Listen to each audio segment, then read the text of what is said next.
नमस्कार, शाम के 7 बज गए हैं। एनडीटीवी इंडिया पर इस वक्त आप हैं। बड़ी खबर का वक्त हो चुका है और मेरा नाम है अंकित त्यागी। सबसे पहले आपको बता देते हैं कि आज कौन सी 3 खबरों पर हमारी तफसील से नजर रहेगी। बात करेंगे आज गुजरात की, जहां पर नरोदा पाटिया जो एक ऐसी सीट है जिससे हमेशा कुछ ना कुछ सुर्खियां निकलती रहती हैं। 2002 से दंगों में भी एक इस जगह का नाम बहुत ज्यादा आया था। वहां पर भारतीय जनता पार्टी ने एक दंगों के आरोपी की बेटी को टिकट दिया है, पर वो आरोपी खुद भी बेल पर छूटने के बाद अब जो अपनी बेटी है उसके लिए बीजेपी के लिए चुनाव प्रचार कर रहा है। संदेश क्या देना चाहती है बीजेपी इससे, इस पर बात करेंगे। और साथ ही साथ दिल्ली में जो सनसनीखेज वारदात हुई है, हत्या का जो मामला सामने आया है, एक लिव इन पार्टनर को किस तरीके से 35 टुकड़ों में काटकर उसके शव को अलग अलग जगह पर छुपा दिया गया और फिर 5 महीने बाद पुलिस ने अब आरोपी को पकड़ा है, उसकी सारी डिटेल आपको बताएंगे। और फिर बात करेंगे एक अजीब गरीब कहानी की जो बिहार से है। मतलब बिहार में गजबे ही है बिल्कुल कि मिड डे मील में कीड़े निकल आए तो मास्टर साहब समझा रहे हैं कि खा लीजिए, प्रोटीन है, और बाद में बच्चों की इतनी पिटाई कर दी कि उनके हाथ टूट गया। ये सारी खबरें लेकर विस्तार से बात करेंगे, पर सबसे पहले शुरू करते हैं हमारी पहली बड़ी खबर, उसकी ओर आपको ले चलता हूं।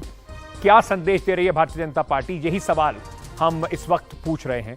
2002 दंगों में, जो गुजरात के दंगे हुए थे, उसमें नरोदा पाटिया हत्याकांड के दोषी एक बीजेपी के पूर्व नेता जो जमानत पर बाहर हैं, फिलहाल अपनी बेटी के लिए चुनाव प्रचार करते हुए नजर आ रहे हैं।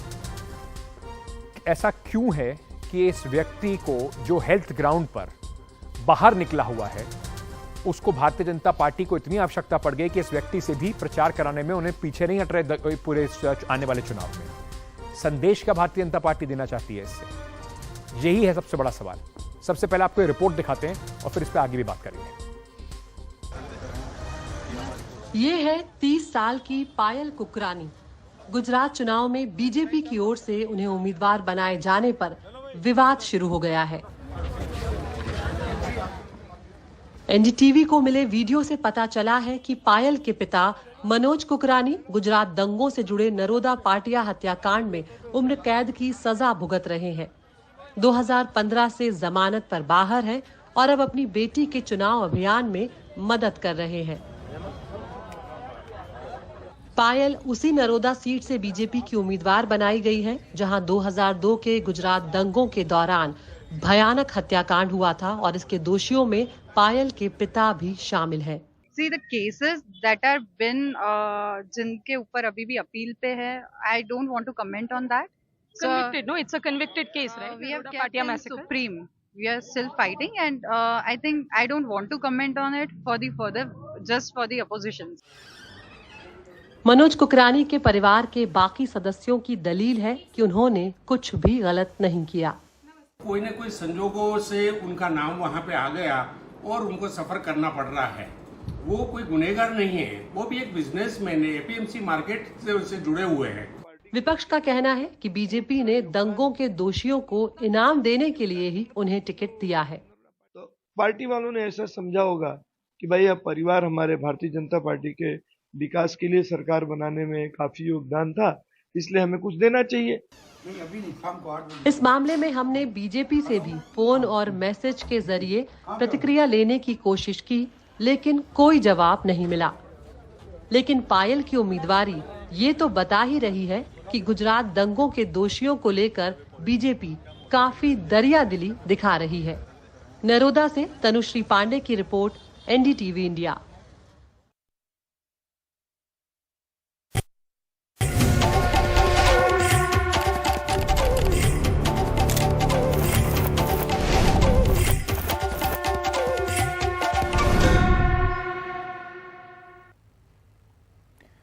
तो आपने देखा कि किस तरीके से बीजेपी ने इन व्यक्ति को, जहां पर उनकी पुत्री को टिकट भी दे दिया है और साथ ही साथ इनको ये चुनाव प्रचार करते भी देखा जा रहा है, बेल पर छूटे हुए हैं। मैं जरा फटाफट कुछ आपको इनके बारे में और जानकारी दे देता हूं और उसके बाद फिर हमारे मेहमानों से भी बात करेंगे। तो सबसे पहले ये कौन हैं और क्या इनके ऊपर आरोप हैं, जरा सबसे पहले आपको बता देते हैं। इन साहब की जो बात हो रही है, मनोज साहब, ये नरोदा पाटिया हत्याकांड में दोषी हैं। ये मतलब इनका केस अभी हायर कोर्ट में चल रहा है, लेकिन लोअर जुडिशरी से इनको सजा मिल चुकी है, दोषी पाए गए हैं। इसके अलावा इनके 2002 में जो गुजरात दंगे हुए थे उस हत्याकांड में इनको दोषी पाया गया था।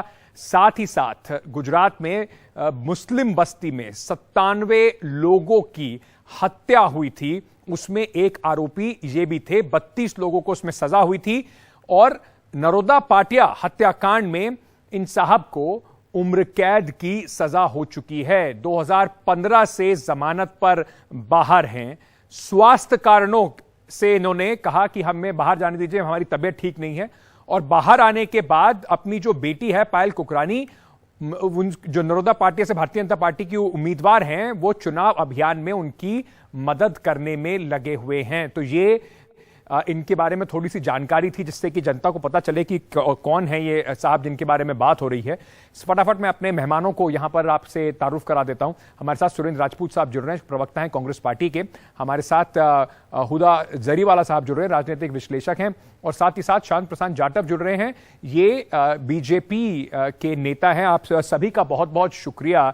मैं सबसे पहले जाटव साहब आपसे पूछना चाहता हूं, पूरे गुजरात में नरोदा पाटिया में ये बात मैं समझ सकता हूं कि ठीक है, बाप के जो काम है या उनकी जो गलतियां हैं उसकी सजा बेटी को नहीं मिल सकती, लेकिन भारतीय जनता पार्टी इस बात को कैसे जस्टिफाई करेगी कि वो व्यक्ति अभी भी आपकी पार्टी का हिस्सा है, उसको कानून उम्र कैद की सजा दे चुका है और वो आपके जो एमएलए की कैंडिडेट हैं उनके लिए चुनाव प्रचार कर रहा है। क्यों ना मान लिया जाए कि भारतीय जनता पार्टी फिर से बांटने की राजनीति कर रही है? जिसने अपराध किया उसको सजा हुई, उसकी सजा उसके परिवार को नहीं दी जा सकती।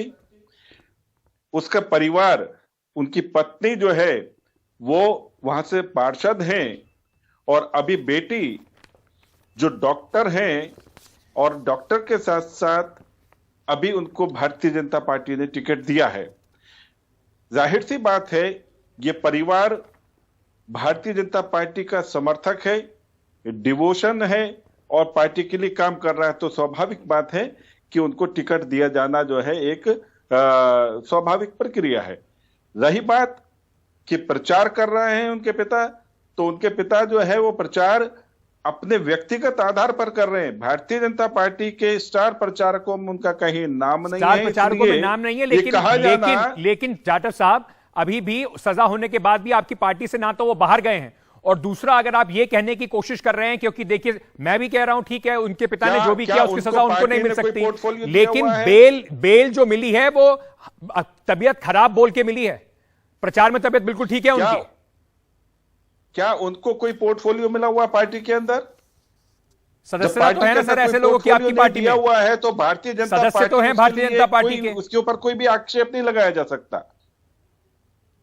ठीक है राजपूत साहब, भारतीय जनता पार्टी कह रही है कि देखिए बाप के जो काम है उसकी सजा बेटी की भुगते, और वो भारतीय जनता पार्टी के नेता या कार्यकर्ता के तौर पर नहीं, वो सिर्फ और सिर्फ एक पिता के तौर पर अपनी बेटी के लिए प्रचार कर रहे हैं। दो बातें बड़ी साफ साफ है अंकित भाई। पहली बात, भारतीय जनता पार्टी बड़ी चालाकी से और निहायत बेशर्मी से काम कर रही है। हम नहीं कहते कि बाप की सजा बेटी को मिले, कोई बात नहीं, वो बेटी को उन्होंने टिकट दिया है, वो डिबेटेबल इश्यू है, लेकिन माध्यम क्या है, संदेश क्या है और गुजरात के लिए और पूरे देश के लिए क्या संदेश है, ये आपके माध्यम से बहुत स्पष्ट रूप से वो क्लियर कर रहे हैं कि साहब हम तो बेशर्मी करेंगे। बेशर्मी तेरा एक आसरा है। संविधान सम्मत जो उनको उनके पिता को जो जमानत मिली है, उनकी जमानतों की शर्त का ये स्पष्ट उल्लंघन है कि कोई भी आदमी जमानत पे रहे और कोई राजनीतिक कार्य करे, चाहे वो व्यक्तिगत कैपेसिटी से करे, चाहे भारतीय जनता पार्टी की प्रत्याशी के पिता की कैपेसिटी से करे या भारतीय जनता पार्टी के पार्षद पति की कैपेसिटी से करे। ये तो सुप्रीम कोर्ट के जमानत के निर्देशों का स्पष्ट उल्लंघन है और भारतीय जनता पार्टी के नेता प्रवक्ता बड़ी ही बेशर्मी से इसका बचाव कर रहे हैं, जिसकी निंदा होनी चाहिए और इमीडिएटली उस शख्स को बिहाइंड द बार होना चाहिए जो कन्विक्ट हो चुका है, जो सजा याफ्ता है।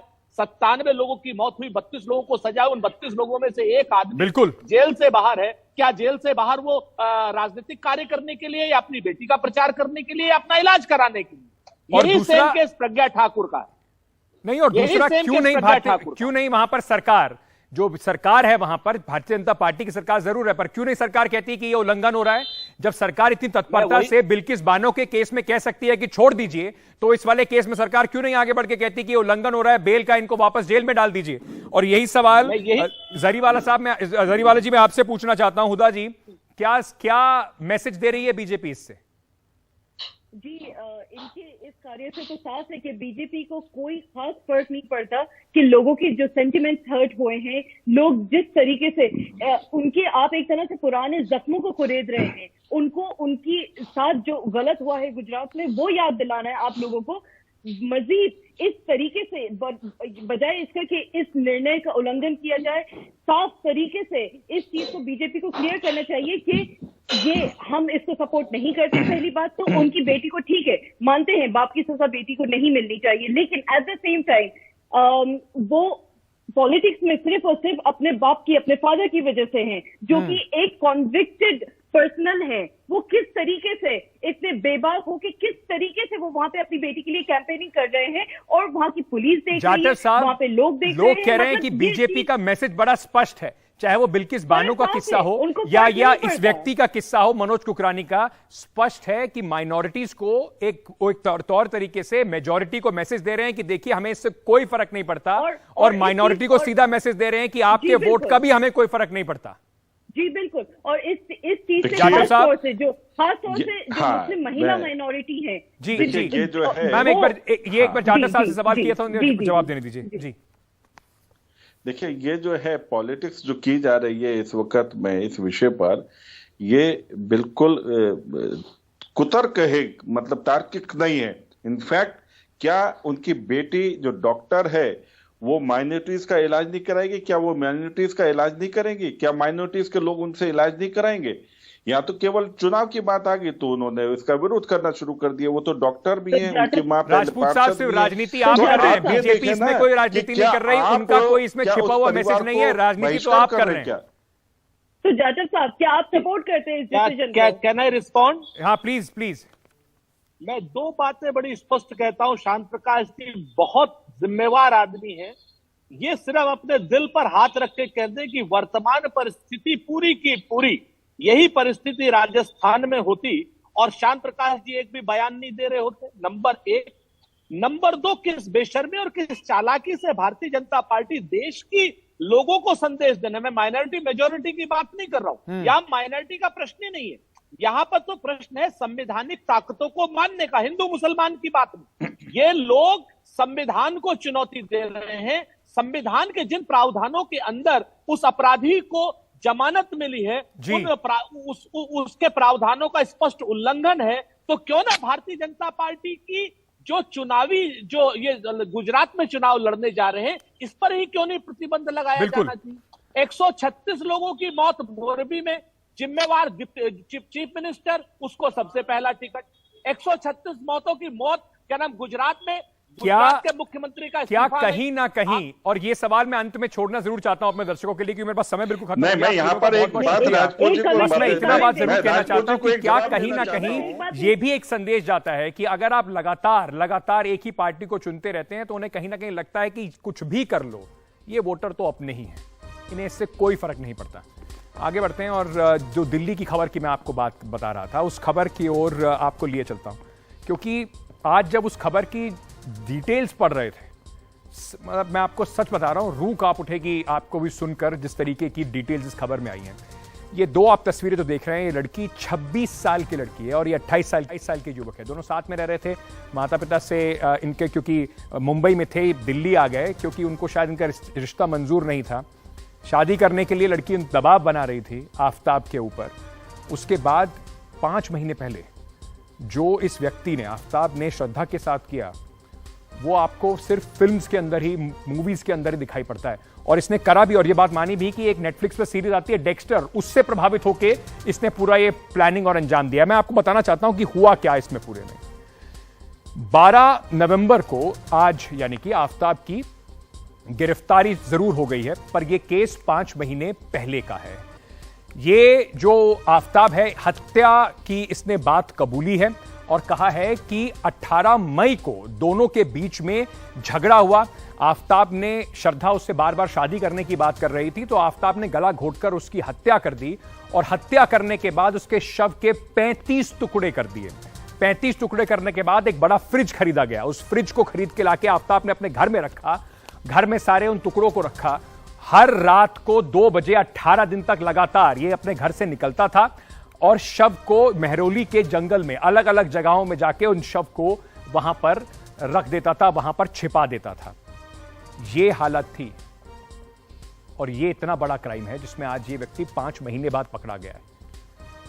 इसमें जैसे जैसे और डिटेल्स आएंगे वो आपको डिटेल्स और बताएंगे, लेकिन सतर्क रहने की बहुत आवश्यकता है। किन लोगों पे आप विश्वास कर रहे हैं, इस बात को भी समझने की बहुत आवश्यकता है। छोटा सा एक ब्रेक ले रहे हैं, ब्रेक के बाद वापस आते हैं और आपको अपनी बिहार की खबर के लिए चलते हैं, जहां पे मास्टर साहब पिटाई कर करके बच्चों को कह रहे हैं कि ये कीड़े खा लीजिए जो आपको मिड डे मील में मिल रहे हैं। वापस आ रहे हैं, बने रहिए।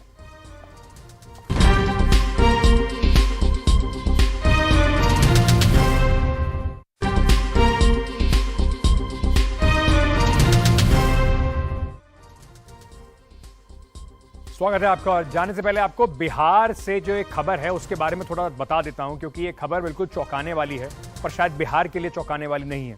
ये तस्वीरें जो आप देख रहे हैं, ये बिहार में वैशाली के एक स्कूल के मिड डे मील के बाद जो हंगामा हुआ है उसकी तस्वीरें हैं। हुआ क्या यहाँ पर मिड डे मील बच्चों को दी जा रही थी और उस मिड डे मील में, बच्चों की मिड डे मील में कीड़े निकल आए।